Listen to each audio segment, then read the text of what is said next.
From Philippines to Ito na Singapore kami and nakaalis Thailand. na sa Pinas. Madaling araw ang yan. Pero 6 a.m. pa flight na. Mas maaga kami pumunta sa airport. Nagbayad ng travel tax. And then, ayan na. Tinignan namin saan ang flight namin. And then, pumila kami sa immigration. And then, ayan po, mga success sa immigration. Tuwan-tuwa. At sumakses sa immigration. So, mamaya po, bibigyan namin kayo ng mga sample na tinanong nila sa amin.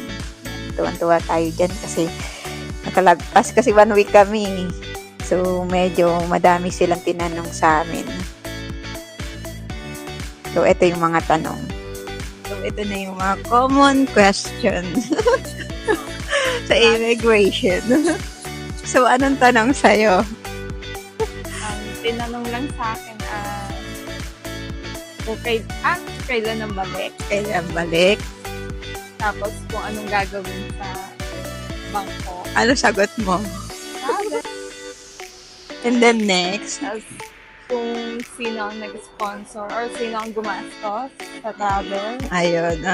Then, hahanapin nila kung anong work mo. Ayun. COE, ID.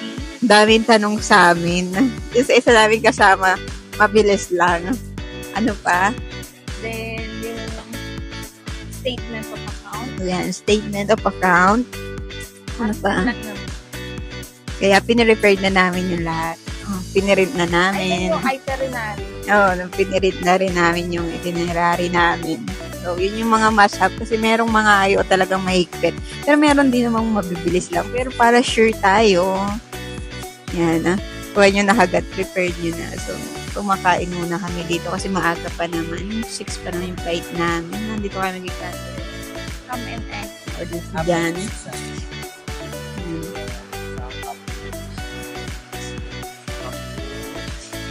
Kumain muna kami sa Aton. So, ito yung mga mostly tinanong ng mga IO sa immigration. Anong unang tanong sa'yo, sir? Ang unang tanong sa akin ay kung sino ang mga kasama ko. Yan, natandaan yan. So, yung kasama.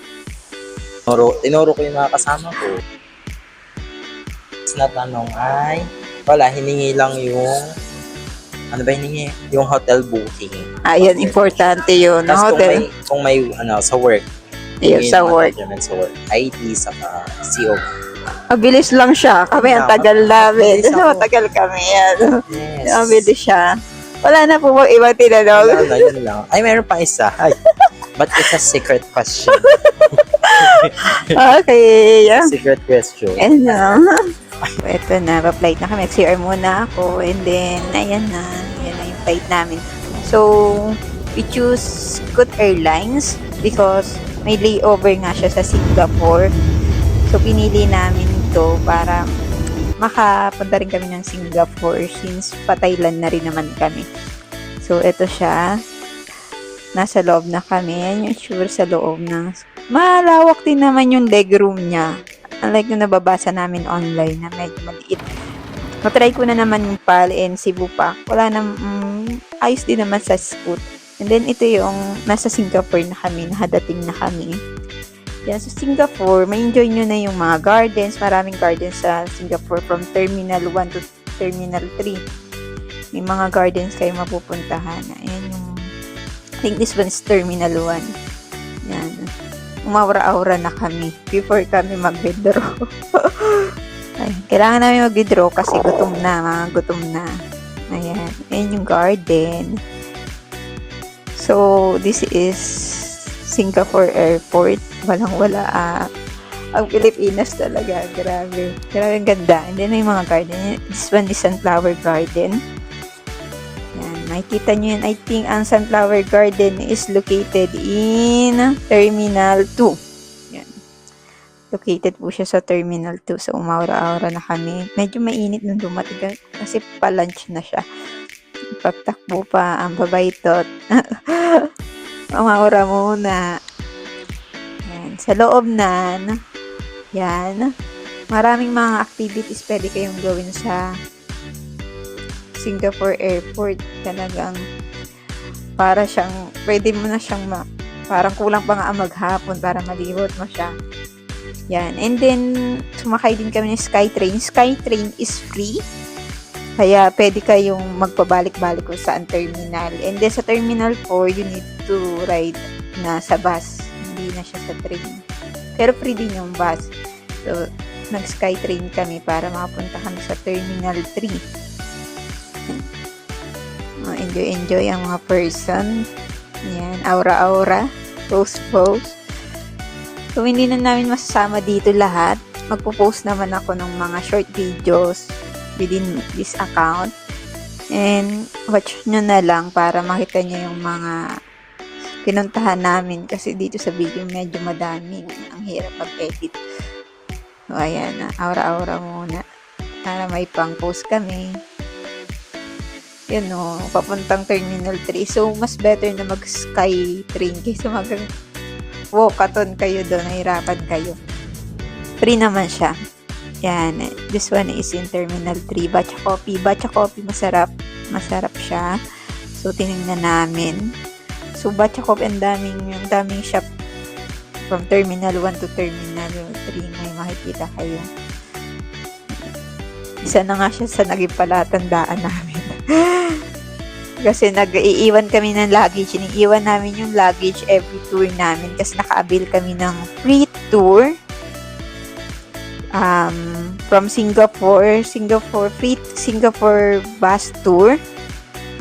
Nabil namin siya kasi maaga kami nag-book ng ticket namin 6 months before our flight. So, nag-avail yung pamangkin ko ng free city bus tour and free heritage bus tour ni Singapore.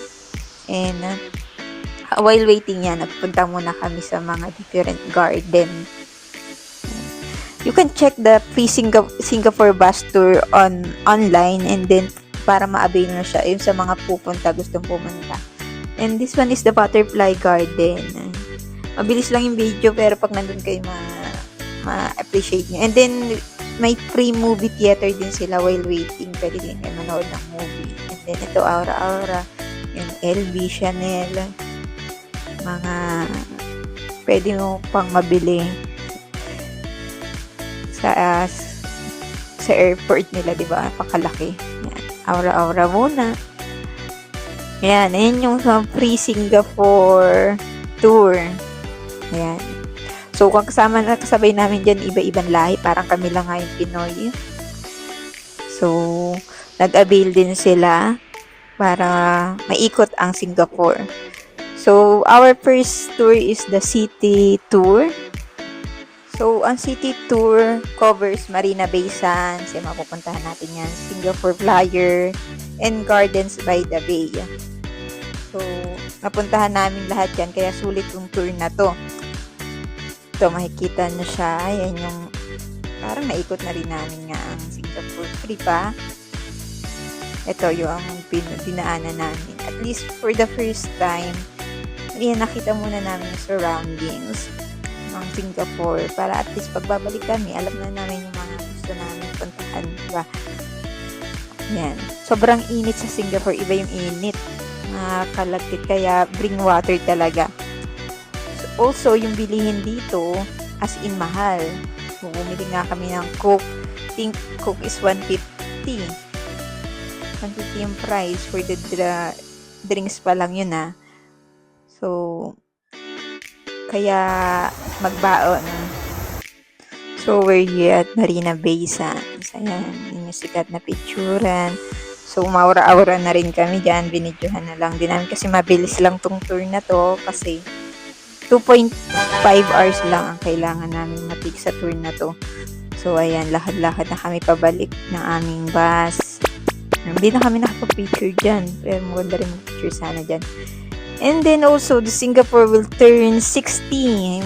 Parang anniversary nila, SG at 60. Kaya maraming event from July to August. Kaya mas better pumunta na kayo, mag-book na kayo kasi may mga pa-event sila. Especially every Saturday and Sunday, parang may mga fireworks pa. So ngayon, naabutan namin yung event na yung mga pailaw, ganun, na mas better kasi daw, mas pinaganda raw kasi nga magsa-celebrate ng 60 anniversary ang Singapore. Ayan. Yan, nasa ko na kami na Gardens by the Bay.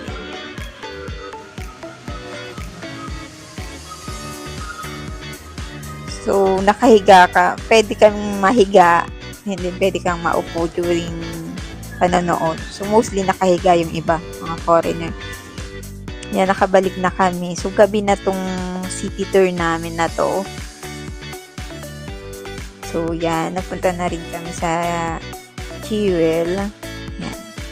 Nakikita nyo dyan yung Rain Vortex. So, nakabukod yung Rain Vortex video ko kasi may special play ang Rain Vortex. May mga effects sila kasi nga mag-turn ng 60 ang Singapore.